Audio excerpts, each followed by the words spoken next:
Ongi etorri lagun, Allende Salazarre, irratian zaude, zuretzako da, gera zaite,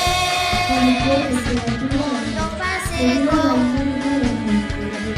egon zaite ziur, denon irratia zurea ere da, gozazazu.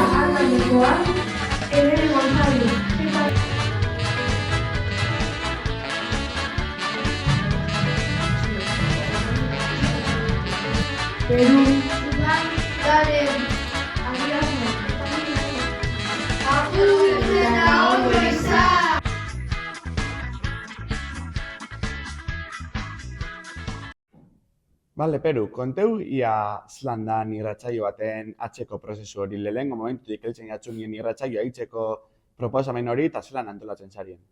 Pues lehenengo etortxea eskusi hortxe kalendarizan ikustegu nostoketak unirratize. 5-6 pertsona hartxe guz, engurtien 6. mailakoak, bakoitzai behan postu repartido txetxia, albisteak, sarak, aurkezleak eta holan. Gero hasten gara idazten eta zer konteu bigun, eta gero etxen esaigu eta nagatuz. Oso ondo. Eta irratsaioa hitzi eiatxunien toketan, hau da klasien zauzinen beste gela bateko irratsaioa entzuten, zer egiten duzu gelan? Pues, gauzak esaten da benien, pues guk erantzun. Eta zeintzuk izaten dire gauza horrek? Ezaera zarra, eguraldia, kazetariak, iragarpena menue. Oso ondo. Eta zer da prozesu honetan edo irratsaioa eitegaz, gehien gustatzen jatzuna? Taldi egazin dan. Ona tortxe, eta aurkezle izetie.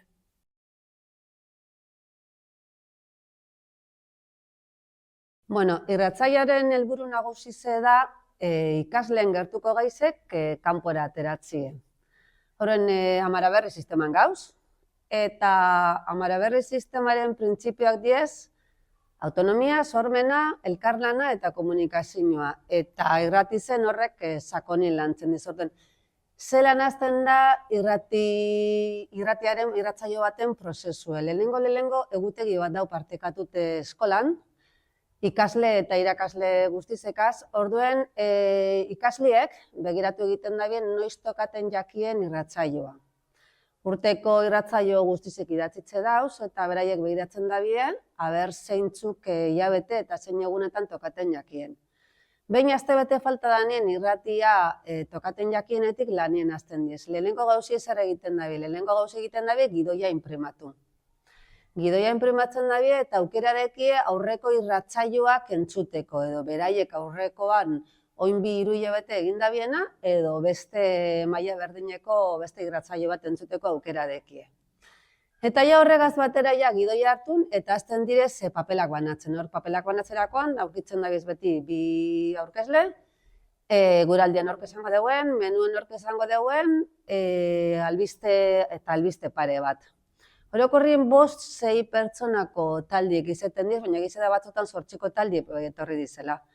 Eta gero hurrengo pausu ezen da, albisteak bilatzen hasten diez. Albisteak lehen ezten diez beti gertukoak izatea, ikasleentzat gertukoak izatea. Orden, eskolatik mugitzen diez, tutorengana joaten direz, geletara joaten direz, gimnasioera joaten direz adibidez, gimnasioko obrak zelan doazen jakiteko. Horture joaten diez, hortuko arduradunari galdetzen dotzi ia bertan albiste berririk edo dauen, eta zuzendaritzatik ere pasatzen direz, ia azken albisterik dauen jakiteko. Behin albisteak aurkitzen dabiezenean, albisteak idatzi egiten dabiez, eta albiste horreri 2 galderak sortzen dotziez.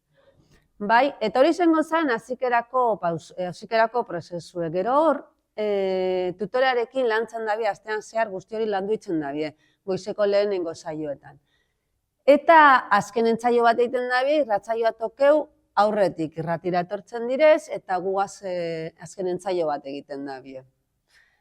Hori ja eginda dauenien, bigarren fase izaten da irratsaio egune. Irratsaio egunen irratira datoz eta grabazioa itzen da. Astea zehar zelan dauen antolatute, astean zehar antolatute da, astelenetan 3. zikloa datorrela, aste hartetan 2. zikloa, Ostegunetan English Radio goten da, batzuetan bigarren zikloak egiten dugu eta beste batzuetan hirugarren zikloak, eta ostiraletan lehenengo zikloak egiten dugu. Aurton, berriz ez hartu dana izan da lehenengo zikloa lehenengo aldiz etorri dela irratira. Eta lehenengo 3 hilabetien hasi ziren etortzen bigarren mailakoak. Baina geuzie ikusitze politxo doala, bigarren 3 hilabeten urtarrietik aurrera lehenengo mailakoak ere azirez etortzen. Eta egiz esan esperientzia oso politxe izen da. Eta ben ja irratize ja grabazioa eginte dauenien, azken fasea toketan da, eta azken fasea da ebaluazioa. Eta ebaluazioa itiko zeitzen dugu, grabazioa egin eta hurrengo egunien, mahai borobil baten inguruen eseritzen direz ikasliek, eta beraien irratsaioa entzuten da bien. Bai, eta irratsaioa entzuten da bien bitartien, ebaluazioa egiten da bien, autoebaluazioa eta heteroebaluazioa. Autoebaluazioa da norberak bere buru ebaluatu, eta heteroebaluazioa da beste lagun batek egindako lana ebaluatu. Eta hor dauzen puntu ediez, ahoskapena, zelan ahoskatu dut, ia abiadura zaindu dudan edo ez, azkarra egin dudan, edo abiadura onarekin entzuten jazten, jarrera egokiaz arituna zen, horrek izaten direz orokorrien galderak. Gero, teknikariz bat bai eukiten dugu, eta teknikarizen galderak ezberdinek izaten direz, ia manaldia ondo atera dan, ja musiki ondo entzun dan, esatari ondo entzun zaien, eta betiko jarrera onarekin jokatu dan. Eta hori izaten da irratsaio baten prozesue, hasieratik amaierara. Gero, kanpoko jentik irratsaio bat entzun ahal izateko aukera ezberdina deko lehenengo aukera bat dala zuzenean entzutie. Esan dugun egunetan, astelena martitzen eguena eta barikoen. Eta beste aukera bat bai, edozein momentutan entzun aldugu irratsaioak, haien dezala webgunean sartute, publikazioak atalean eta handauz grabatutako, kurtso honetan grabatutako irratsaio guztizek. Eta hori da irratsaio baten ibilbidea.